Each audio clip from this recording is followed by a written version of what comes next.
To you, I'm Britt Marino. Robert has the night off tonight after Austin's first weekend diverting some 911 calls to 311 in cases where there is not an immediate threat. We're looking into potential pitfalls with this new system. KXAN's Jacqueline Powell spoke with one woman about an attack that she believes should have been handled differently. Britt, a nonprofit leader here in Austin, reached out to us saying early yesterday morning one of her clients got threatening texts from an ex-partner who's repeatedly abused her. She said the victim called 911 to report the threat, but was told to call 311 instead. And that made us wonder where the gray areas are in domestic violence cases under this new policy. I'm not understanding how this system is going to work.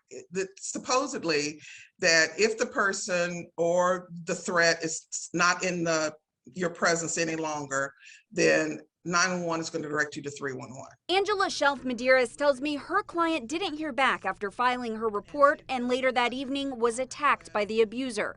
We're still working to confirm those details with police. What are people to do?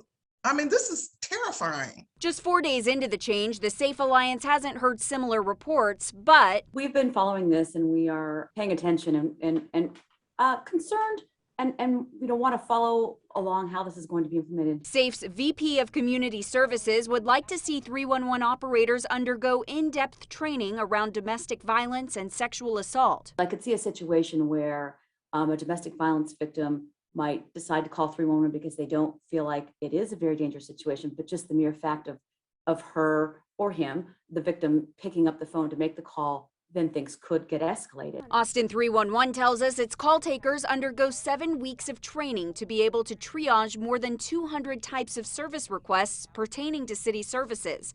311 says if a caller believes his or her life is in danger, operators will transfer that person to 911. 311 gave us the number of calls it received this past weekend after the new policy went into effect Friday compared to the 2 weekends before that. You can see here calls did go up, but you want to keep in mind that big events like ACL and MotoGP were also going on this weekend. Britt.